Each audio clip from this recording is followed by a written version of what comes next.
మా TRS party పుట్టిందే తెలంగాణ కోసం, మేము ఈ సభలోకి వచ్చిందే తెలంగాణ కోసం. మేము వేసే ప్రతి అడుగు, మా ప్రతి మాట, మా లక్ష్యం, మా గమ్యం తెలంగాణ రాష్ట్రం. అధ్యక్షుడు, తెలంగాణ దయచేసి please don't interrupt the member please.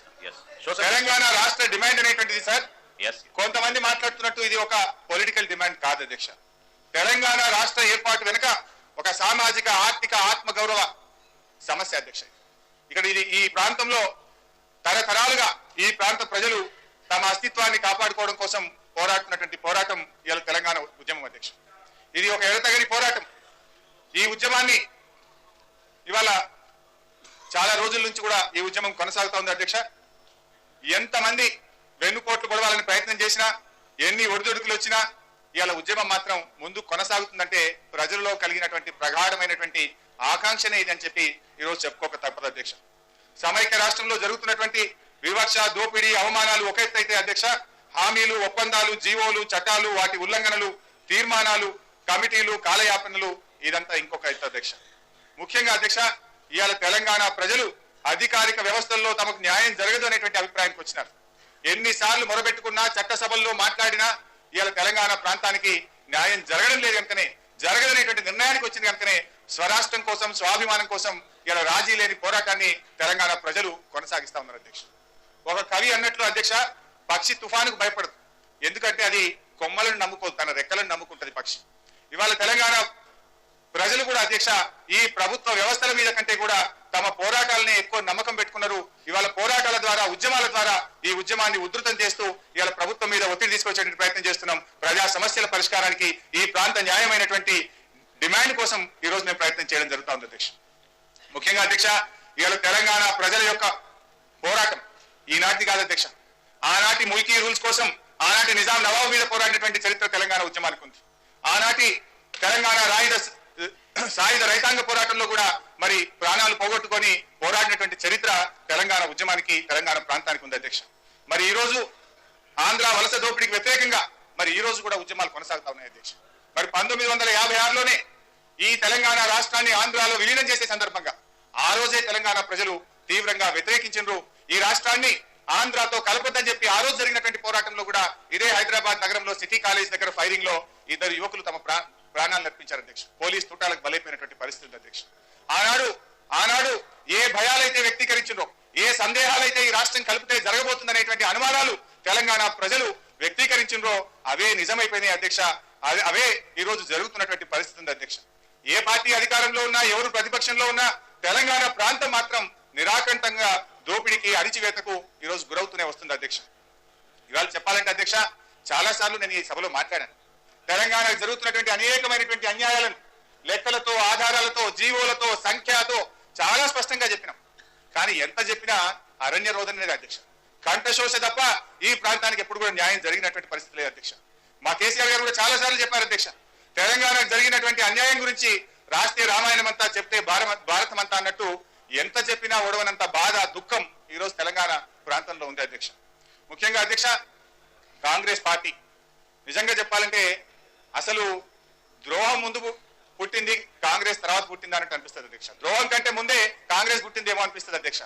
ఎందుకంటే అధ్యక్ష, తెలంగాణ ఉద్యమానికి మొదటి నుంచి కూడా ద్రోహం చేస్తూ వస్తున్నటువంటి పార్టీ, తెలంగాణ ప్రజలకు అన్యాయం చేస్తున్నటువంటి పార్టీ ఇలా కాంగ్రెస్ పార్టీ అధ్యక్ష.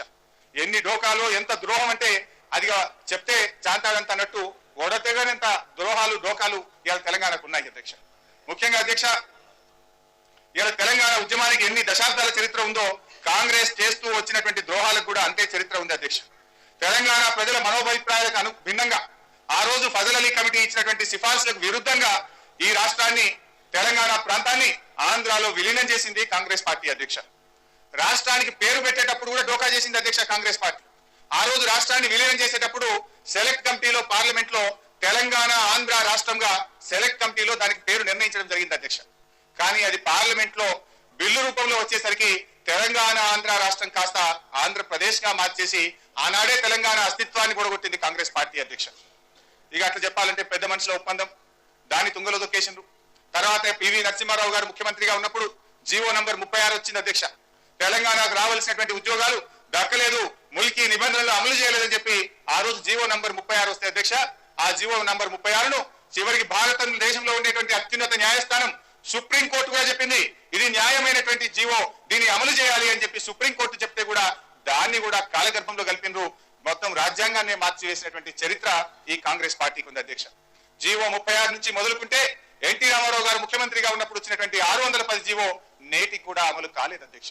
1985 డిసెంబర్ 30వ తేదీన ఆనాటి ముఖ్యమంత్రి ఎన్టీ రామారావు గారు జీవో ఇచ్చింది. మేం చెప్పలే, లెక్కలు మీరు చెప్పలే, మేం చెప్పలే.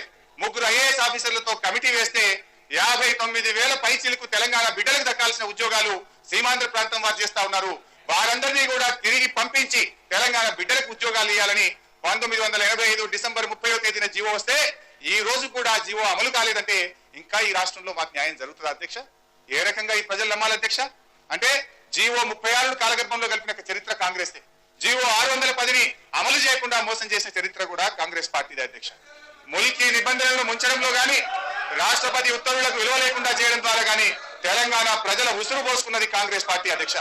1969 పోరాటాన్ని రక్తసిక్తం చేసి ఆనాడు 369 మందిని కాల్చి చంపినటువంటి పార్టీ కాంగ్రెస్ పార్టీ అధ్యక్ష. 69 ఉద్యమంలో ఆనాడు తెలంగాణ పోలీసులు ఈ రాష్ట్ర పోలీసులు అయితే చంపరేమో అని చెప్పి కేరళ నుంచి మల్బారు పోలీసులను తెప్పించి ఇక్కడ యువకులను కాల్చి చంపినటువంటి చరిత్ర కాంగ్రెస్ పార్టీ అధ్యక్ష. ఈ రోజు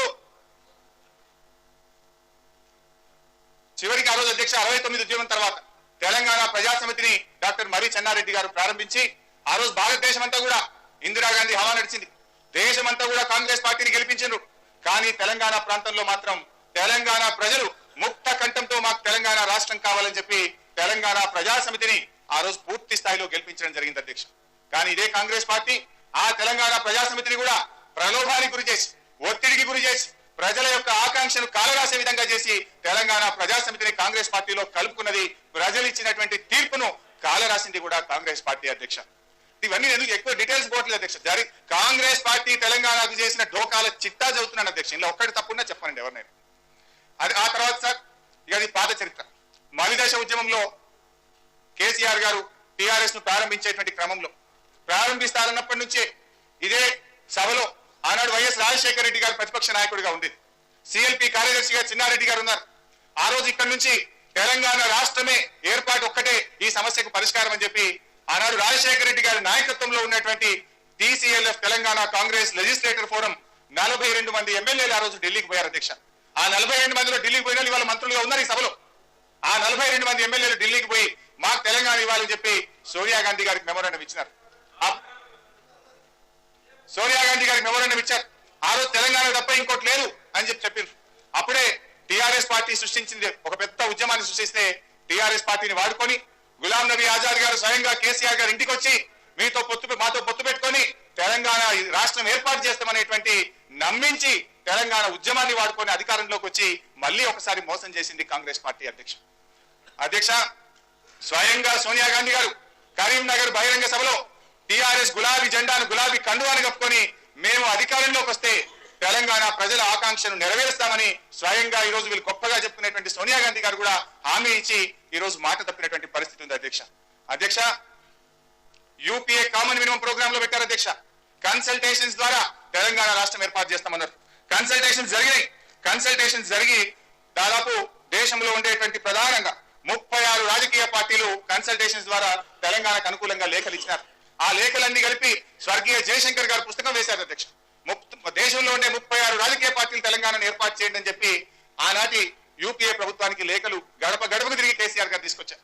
కానీ 36 రాజకీయ పార్టీలు అనుకూలంగా చెప్పినా, కన్సెన్సెన్స్ వచ్చినా కామన్ మినిమం ప్రోగ్రామ్ లో పెట్టి రాష్ట్రపతి నోట ఉభయ పార్లమెంట్ సభలను ఉద్దేశించి మాట్లాడే సందర్భంలో చెప్పించి ప్రధాని నోట చెప్పించి మోసం చేసింది కాంగ్రెస్ పార్టీ అధ్యక్ష.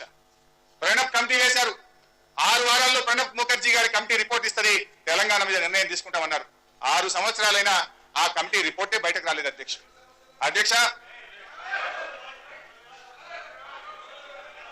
మీకు తెలుసు సార్, అయ్యా మీ పాపాలు ఎంత చెప్పినా తక్కువే సార్. చాలా తెలంగాణ చేసిన ద్రోహం ఉండి బయటకు వచ్చిన ఏడాదికే మీ ద్రోహాన్ని గమనించిన కనుకనే, మీ పాపాలలో పాలు పంచుకోవద్దు అనుకున్న కనుకనే 12 నెలలకే బయటకు వచ్చిన అధ్యక్ష. నమ్మినాం సార్, నమ్మితే నమ్మక ద్రోహానికి పాల్పడే చరిత్ర మీది. నమ్మి మోసపోయినాం. Yes. తర్వాత అధ్యక్ష హరీష్ గారు, yes. ఎంత దారుణం అంటే అధ్యక్ష పొత్తు పెట్టుకున్నటువంటి పార్టీని కూడా చీల్చే ప్రయత్నం చేసిన చరిత్ర కాంగ్రెస్ పార్టీ అధ్యక్ష. గెలిచి పొత్తు పెట్టుకుంటే మా శాసనసభ్యులను ప్రలోభాలకు గురి చేసి రకరకాలుగా పార్టీని చీల్చే ప్రయత్నం చేసి ఉద్యమాన్ని దెబ్బగొట్ట చేసే ప్రయత్నం చేసినటువంటి చరిత్ర కూడా కాంగ్రెస్ పార్టీకే ఉంది అధ్యక్ష. 2009 ఎన్నికల ముందు రోషయ్య గారు కమిటీ వేసింది అధ్యక్ష. కానీ ఆ కమిటీ ఇంతవరకు ఒక్క మీటింగ్ జరగలేదు. అసలు కమిటీ ఉందా లేదా, ఆ కమిటీ ఏమైపోయిందో ఇవాళ వరకు కూడా తెలియనటువంటి పరిస్థితి అధ్యక్ష. చివరికి అధ్యక్ష మా నాయకుడు కేసీఆర్ గారు 2009లో ఇక ఏమైనా చేసి ఈ ఉద్యమాన్ని రాష్ట్రాన్ని సాధించాలని చివరికి తన ప్రాణాన్ని ఫలంగా పెట్టి ఆమరణ నిరాహార దీక్షకు పాల్పడినటువంటి పరిస్థితి మీ అందరికీ తెలిసిందే అధ్యక్ష. ఆ రోజు ఇదే సభలో మాట్లాడుకున్నాం. ఇదే సభ ఆ రోజు తీర్మానం చేసింది. ఆనాటి ముఖ్యమంత్రి రోషయ్య గారు అఖిలపక్ష సమావేశం పెట్టి ఆ రోజు కేంద్రానికి నివేదిక పంపిస్తే రాష్ట్రమంతా కూడా తెలంగాణ యావత్ కోట్లాది మంది ప్రజలు రోడ్ల మీదకి వచ్చి పెద్ద ఎత్తున ఉస్మానియా యూనివర్సిటీ విద్యార్థులు గాని యువకులు గాని అందరూ కూడా రోడ్ల మీదకి వస్తే అప్పుడు యూపీఏ ప్రభుత్వం తలవంచి డిసెంబర్ 9 అర్ధరాత్రి ప్రకటన చేసింది అధ్యక్ష. సరే చివరికి ఇప్పటికైనా కాంగ్రెస్ సోయికి వచ్చిందేమో, తెలంగాణ ఇచ్చింది, తన పాపాలు కడుక్కున్నదని మేము కూడా సంతోషపడ్డాం అధ్యక్ష. కానీ తన బుద్ధిని పోగొట్టుకోలే అధ్యక్ష. మళ్ళీ డిసెంబర్ 23వ తేదీన యూటర్న్ తీసుకున్నది కాంగ్రెస్ పార్టీ అధ్యక్ష. డిసెంబర్ 23న మళ్ళీ ప్రకటన చేసి మళ్ళీ ఒకసారి డోకా చేసింది అధ్యక్ష. జస్టిస్ శ్రీకృష్ణ కమిటీ అన్నారు.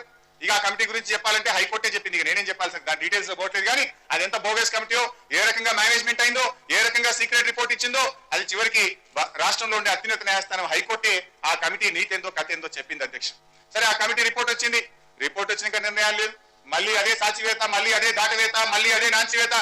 చివరికి ఒక గొప్ప పోరాటం సకల జనుల సమ్మె జరిగింది అధ్యక్ష. భారత స్వాతంత్ర పోరాటాన్ని గుర్తించే విధంగా, భారత స్వాతంత్ర పోరాటం జరిగినటువంటి రీతిలో లక్షలాది కోట్లాది మంది తెలంగాణ ప్రజలు, ఉద్యోగులు, విద్యార్థులు, యువకులు, కార్మికులు ఒక్కరింటి అధ్యక్ష మొత్తం తెలంగాణ మహిళా లోకం కూడా రోడ్లపైకి వచ్చి ఒక చారిత్రాత్మకమైనటువంటి సమ్మె జరిగింది, సకల జనుల సమ్మె అధ్యక్ష. భారత పార్లమెంట్ ను కూడా కుదిపేసింది అధ్యక్ష సకల జనుల సమ్మె. చివరికి మన రాష్ట్ర ముఖ్యమంత్రి గారికి జీతం రానటువంటి పరిస్థితి కూడా జరిగిందంటే ఎంత గొప్పగా సమ్మె జరిగిందో ఒక్కసారి గుర్తు తెచ్చుకోవాల్సినటువంటి అవసరం ఉంది అధ్యక్ష. అటువంటి సమ్మె ప్రజాస్వామ్యంలో బహుశా ప్రజలు అంతకంటే గొప్పగా ఒక ప్రభుత్వం చేస్తున్నటువంటి మోసానికి ఇలా మా రాష్ట్ర ఏర్పాటు ఆకాంక్ష కోసం ఒక అంత గొప్ప సమ్మె జరిగింది, అంత గొప్ప పోరాటం జరిగింది, ఒక ప్రజాస్వామ్య పోరాటం జరిగిందంటే అది తెలంగాణ ఉద్యమంలో జరిగింది, సకల జనుల సమ్మెలో జరిగింది అధ్యక్ష. అధ్యక్ష సరే ప్రధానమంత్రి గారు పిలిచిండ్రు, హామీ ఇచ్చిండ్రు. ఆ రోజు మేము కూడా పోయినాం, డెలిగేషన్ లో సమ్మె విరమించినాం. మేము ఇంత టెన్షన్ లో నిర్ణయం తీసుకోలేం, మీరు సమ్మె విరమించండి, ఒక ప్రశాంత వాతావరణంలో తప్పకుండా నిర్ణయం తీసుకుంటామన్నారు అధ్యక్ష. ఆశించిన అధ్యక్ష. కానీ లేదు, తాపకొక డెడ్ లైన్, దసరా పండుగ, బక్రీదు, దీపావళి, రంజాను, పూటకొక మాట చెప్తూ మళ్ళీ మోసం చేస్తూ వచ్చింది కాంగ్రెస్ పార్టీ అధ్యక్ష. చివరికి అధ్యక్ష ఎఫ్డిఐ మీద పార్లమెంట్ లో ఓటింగ్ వచ్చే సందర్భంలో తెలంగాణ కాంగ్రెస్ ఎంపీలు వాళ్ళు ఓటు వేయము, మేము నిర్ణయం తీసుకుంటామని కేసీఆర్ గారితో చర్చలు జరిపితే అధ్యక్ష, కేసీఆర్ గారితో తెలంగాణ కాంగ్రెస్ ఎంపీలు చర్చలు జరిగేటువంటి సమయంలో మళ్ళీ అప్పటికప్పుడు మళ్ళీ ఒక మేనేజ్మెంట్ అధ్యక్ష లేదు మేము అఖిలపక్షం పిలవబోతా ఉన్నాం, నిర్ణయం తీసుకోబోతున్నాం అని చెప్పి అఖిలపక్షం పిలిచిండ్రు అధ్యక్ష. అఖిలపక్షం అయితే పిలిచిండ్రు, స్పష్టంగా చెప్పిండు షిండే గారు, నెల రోజుల్లోగా నిర్ణయం తీసుకోబోతున్నామని చాలా స్పష్టంగా చెప్పింది అధ్యక్ష. నెల రోజుల్లో ఆ రోజు చెప్పడం కాదు, తర్వాత మధ్యలో 2 సార్లు రీట్రేట్ కూడా చేయడం జరిగింది. కానీ దురదృష్టం ఏంటంటే గులాం నబీ ఆజాద్ గారి రాష్ట్ర వ్యవహారాల ఇన్ఛార్జ్ అంటారు, నెలంటే నెల కాదు, వారం అంటే వారం కాదు అని మాట్లాడతారు. మేము కూడా అనొచ్చు, పార్టీ అంటే కాంగ్రెస్ పార్టీ కాదని ఎకసక్కాలు మాకు కూడా మాట్లాడొచ్చు. ఇది ఎంత అన్యాయం అధ్యక్ష. నెలంటే నెల కాదు, వారం అంటే వారం కాదని ఒక కొత్త నిర్వచనాన్ని చెప్పి మళ్ళీ ఒకసారి తెలంగాణ ప్రజలని మోసం చేసే విధంగా, హేళన చేసే విధంగా మాట్లాడింది కాంగ్రెస్ పార్టీ అని చెప్పొచ్చు అధ్యక్ష. ఎన్నని చెప్పాలి సార్, ఇవాళ కొత్తగా చెప్పింది కాదు. ఆనాడు రాజశేఖర రెడ్డి గారు ఇక్కడ ఇదే హౌస్ లో ఉండేవారు, ఆ వారు ఉండగా మాట్లాడేవారు. 100 కోట్ల మంది ఒప్పుకుంటే తెలంగాణ అని మాట్లాడేవారు. తెలంగాణలో ఎన్నికలు ముగిసిన తర్వాత నంద్యాలకు పోయి ఇదే రాజశేఖర రెడ్డి గారు అక్కడ సీమాంధ్ర ప్రజల్ని రెచ్చగొట్టే విధంగా హైదరాబాద్ పోవాలంటే పాస్పోర్ట్ కావాలి, వీసా కావాలని చెప్పి తెలంగాణ ప్రజలను అవమానపరిచే విధంగా, హేళన చేసే విధంగా మాట్లాడింది కూడా ఆ రోజు రాజశేఖర రెడ్డి గారు అధ్యక్ష. నేను ఎవరు వదిలిపెట్ట భాయ్ సాబ్, కాంగ్రెస్ కు నై చోటే, తెలుగుదేశం కు నై చోటే, వైఎస్ఆర్పీకి నై చోటే. మాకు తెలంగాణ ద్రోహం చేసే ఎవడైనా ఒకటే, చంద్రబాబు అయినా, రాజశేఖర రెడ్డి అయినా, కిరణ్ కుమార్ రెడ్డి అయినా అందరూ ఒకటే. మా కిసీకు చూడనే వాళ్ళనే సబ్కు పోతాం, తొందరపడుకుని ఒక ఇంకోటి లైన్ వస్తుంది, జల్దీ कुछ नहीं है, 2 घंटा बात करने क्या मेरे को, और 2 घंटा बोलना है, पूरा निकालता हूँ, डोंट वरी, बहुत सारे बोलने हैं. Yes, హరీష్ గారు. ఓపికంటే దాకా మాట్లాడతాను, ఓపుతుంది. ఇక సబ్జెక్ట్ పట్టుకుని వచ్చిన రాత్రి 11 దాకా మాట్లాడతా, మీ స్పీకర్ చెప్పి టైం ఇప్పి చెప్తా, మొత్తం చరిత్ర చెప్తా. నా దగ్గర శక్తి ఉంది. మీరు 4 గంటలు ఇప్పియండి, నాకు మాట్లాడే శక్తి అయితే నాకుంది. మీరు ఇప్పియండి.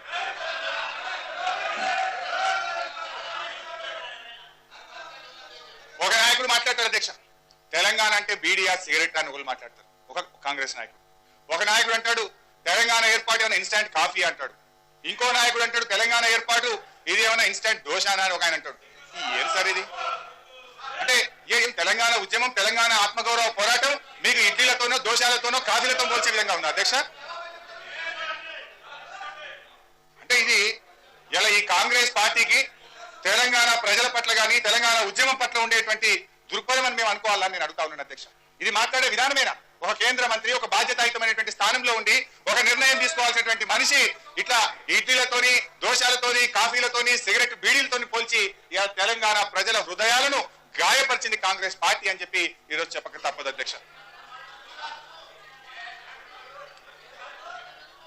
బాధ ఏంటంటే అధ్యక్ష, ఇప్పుడు పార్లమెంట్ లో కూడా మనం చూసాం అధ్యక్ష, ఒక రైలు యాక్సిడెంట్ జరిగితే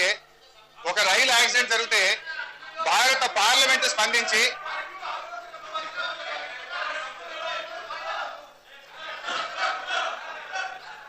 అధ్యక్ష I'll give you. Yes. ఇప్పుడు పార్లమెంట్ లో సార్ ఒక రైలు యాక్సిడెంట్ జరిగితే ఈ దేశంలో దేశమంతా కూడా బాధపడి పార్లమెంట్ లో కూడా రైల్వే యాక్సిడెంట్ లో చనిపోయినటువంటి వాళ్లకు సంతాపం తెలిపినాం.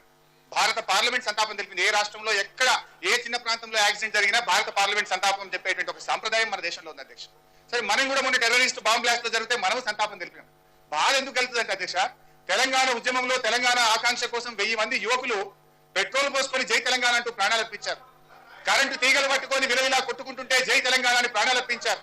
100 కిలోమీటర్ల రైలుకి ఎదురుగా జై తెలంగాణ అంటూ దుంకి తునకలైపోయి చనిపోయినటువంటి ఒక బాధలు తెలంగాణ ఉద్యమంలో ఉంటే 1000 మంది యువకులు తెలంగాణ ఉద్యమంలో చనిపోతే కనీసం సంతాపం కూడా ఈ సభ చెప్పదా అధ్యక్ష? ఏం మేము ఈ రాష్ట్ర పౌరులం కాదా? ఎందుకు మేము పనికిరామా? అంటే ఇక దేశమంతా ప్రపంచమంతా సంతాపం చెప్తారు, కానీ ఈ సభలో ఎన్నోసార్లు అడిగినాం తెలంగాణ ఉద్యమంలో అమరులైనటువంటి వారికి ఒక సంతాపం చేద్దాం, చనిపోవద్దు అని ఒక ప్రకటన చేద్దాం, వారికి అప్పీల్ చేద్దామంటే కూడా ఈ సభ, ఎందుకంటే మేము లేవనెత్తినాము ఈ రాష్ట్రంలో ముఖ్యమంత్రి సీమాంధ్ర, స్పీకర్ గారు సీమాంధ్ర, శాసన మండలి చైర్మన్ సీమాంధ్ర. తప్పే చెప్తాను సార్, నేను తప్పు చెప్తే చెప్పండి. ఇఫ్ ఐఎమ్ రాంగ్ మీరు తెలంగాణ చెప్పండి. మీరు సీమాంధ్ర కదా? మీరు ఎక్కడికి అయినా ముఖ్యమంత్రి సీమాంధ్ర, స్పీకర్ సీమాంధ్ర, శాసన మండలి చైర్మన్ స్పీకర్ సీమాంధ్ర తెలంగాణలోకి ఏమిచ్చిందని మేము మొదలుపెట్టి తెలంగాణ ఉద్యమం ప్రశ్నిస్తే తప్పనిసరి పరిస్థితుల్లో చీఫ్ విప్ వచ్చింది. పిసిసి ప్రెసిడెంట్ సీమాంధ్ర, ముఖ్యమంత్రి సీమాంధ్ర, స్పీకర్ గారు సీమాంధ్ర. ముఖ్యమంత్రి గారు, దట్ ఈస్ నాట్ కరెక్ట్.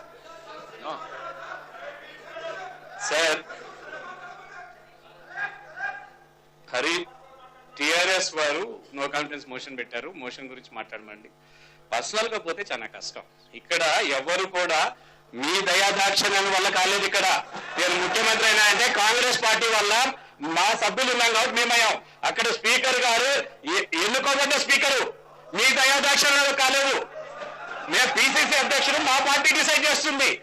మేము మంత్రి అయినప్పుడు కూడా మా దయాదాక్షిణ్యం వల్లనే రాజకీయాల్లోకి వచ్చావు. మంత్రి అయినావు, మీకు భిక్షం పెట్టావు, అందుకనే మంత్రి అయ్యావు నువ్వు. అది మర్చిపోవద్దు. నేరుగా మీరు నో కాంగ్రెస్ మోషన్ పైన మాట్లాడుకుంటే ఎంతవరకైనా మాట్లాడి మేము సమాధానం చెప్తాం.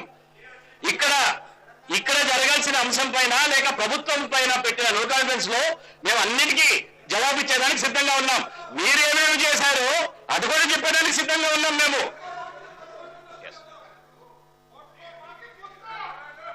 నేను డివేట్ చేయలేదు. రమణారెడ్డి గారు లేచి మా ముఖ్యమంత్రి దయ ఉంటే నేను మంత్రి అవుతా అని అన్నప్పుడే చెప్పిన తెలంగాణ దయ వల్ల తెలంగాణ ఉద్యమం ప్రశ్నించడం వల్ల నువ్వు చీఫ్ విప్ అయినా అని చెప్పి నేను చెప్పిన అది వాస్తవము. ఇవాళ తెలంగాణ ఉద్యమం ప్రశ్నించింది కనుకనే డిప్యూటీ చీఫ్ మినిస్టర్ అన్న కనీసం తెలంగాణకి ఇచ్చిండ్రు. ఇన్నేళ్ల నుంచి చెప్పిన డిప్యూటీ చీఫ్ మినిస్టర్ ఇచ్చిన తెలంగాణకు. ఇవాళ పిసిసి ప్రెసిడెంట్, ముఖ్యమంత్రి, స్పీకర్, చైర్మన్ మొత్తం సీమాంధ్రకి ఇచ్చారు. ఉద్యమం వచ్చింది, ప్రశ్నించింది కనుక కనీసం ఇవైనా సార్ నేను చెప్పినట్టు తప్పుంటే ఎక్స్ప్లెయిన్ చేయండి. నేను తప్పు మాట్లాడితే చెప్పండి సార్. ఇప్పుడు ముఖ్యమంత్రి గారు అంటున్నారు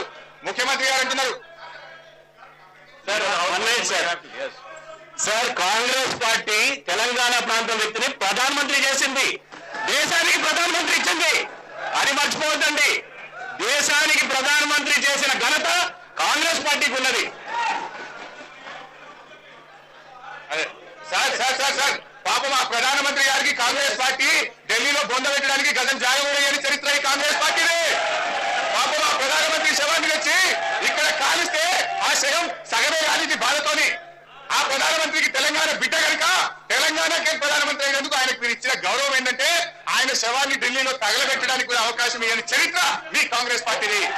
స్పీకర్ సార్, ఇప్పుడు వాళ్ళు ఇంటరప్షన్ చేసినప్పుడు I'm bound to give them reply. Please you have to allow me. ఇప్పుడు వాళ్ళ మధ్యలో వచ్చి ఒకటి మాట్లాడితే నేను రెండు చెప్పాల్సి వస్తుంది. డెఫినెట్ గా చెప్పాలి, చెప్పనియాలి. మేము ఇవాళ మా తెలంగాణ బిడ్డ కనుకనే మేము గర్వంగా చెప్తున్నాం మా పివి నరసింహారావు గురించి.